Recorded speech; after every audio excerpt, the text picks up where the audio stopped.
start off with then, Andy, perhaps you could just tell us first of all your reaction to what happened in Manchester. Well, the reaction is manifold. As a human, I'm horrified. As a police officer, I just want to help. But actually, as a father, I feel the same as everybody else. Our first concern was for my daughters who go to such events. So what I wanted to say is everybody in Avon and Somerset is horrified by what they've seen. We want to do everything we can to reassure our communities and keep them safe. So now the terror threat level has been raised to critical. Theresa May's announced. What does that actually mean? Well, it's the highest level of security assessment made by our Joint Terrorism Assessment Centre. It means that we are on incredibly high alert because there is intelligence and grounds to believe that an attack is imminent. So this is a very serious position that we're in. And what do you mean by imminent? We're concerned about the individual who caused the atrocity, whether he acted alone, who was prompted him, how he was able to make the device that he used, and working through the counter-terrorism network with police forces across England and Wales and Scotland in support of Greater Manchester Police. We will do everything we can to find those people responsible. And as you've heard Mark Rowley say earlier today, that actually this is a very fast-moving operation and investigation. So we're at this very high level of alert until we're satisfied that we've done everything we can to catch those responsible. And were you surprised that the terror threat level was raised? It's something we've prepared for. It's something we've thought about in policing. The severe threat assessment, where it's been for a good period of time, is that an attack is highly likely. Well, we now know, we believe it's imminent. So no, we're not surprised at all, especially given the horrific events in Manchester. And what does this actually mean for people living here in the Avon and Somerset area? Well, there are different aspects to this. So there is an Operation Tempora, which are pre-existing arrangements for the police to work with the military soldiers on the streets. Now, in the southwest region, the other four forces, so Gloucestershire, Wiltshire, Devon and Cornwall and Dorset, worked with Avon and Somerset only a couple of weeks ago to practice and exercise all of our Tempora arrangements. So we know what we're doing, we're ready for this. It means that if we need the military, they will come alongside police officers, armed soldiers, under my command to help reassure and protect the public.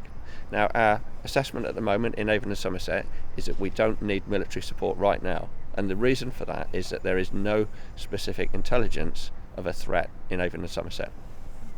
And will we actually be seeing armed police more visibly on the streets of the West Country? Well, all of my police officers and police staff are rolling up their sleeves and doing everything they can to reassure and protect the public. So at the moment, all of my police officers and PCSOs are working 12-hour extended shifts, and they're working really hard. We are getting to places of worship, to vulnerable communities. We are seeing and being seen.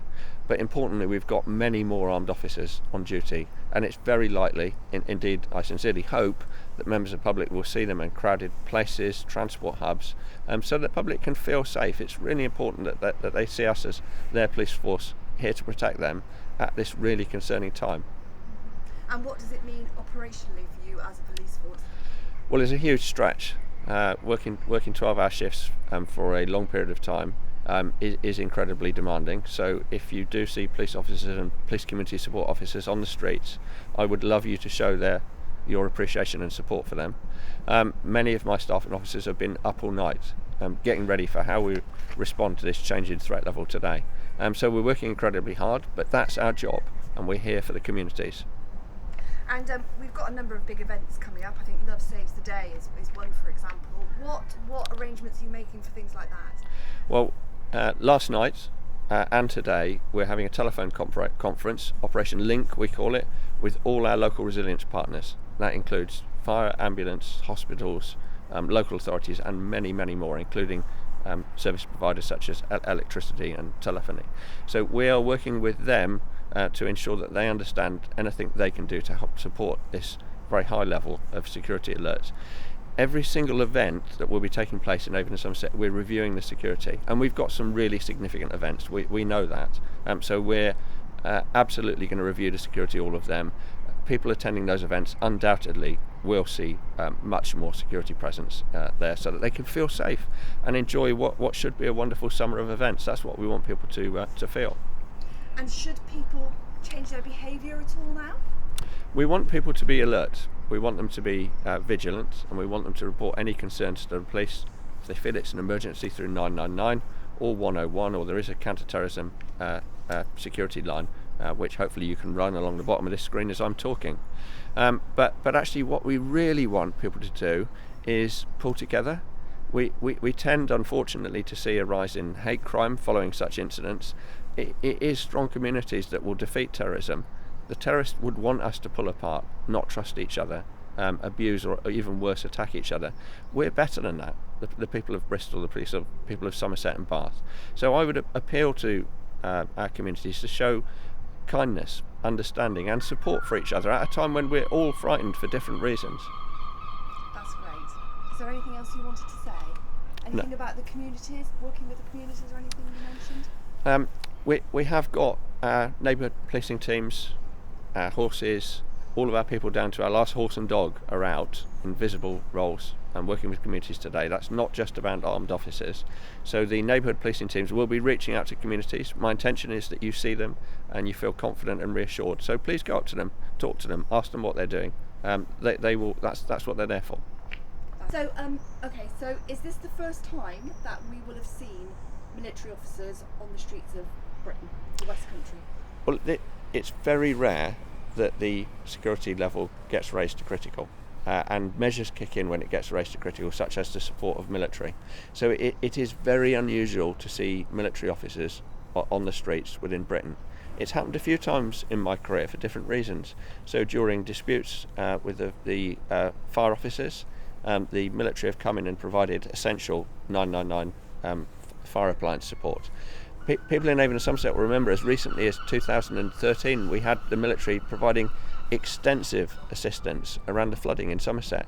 So we in Avon and Somerset are very, very used to working with our military. The military have got an incredibly strong reputation with the British public, and so that's why we're really pleased to work with them. It is most unusual to see armed officers working in support of the police, but let me be clear about a couple of things.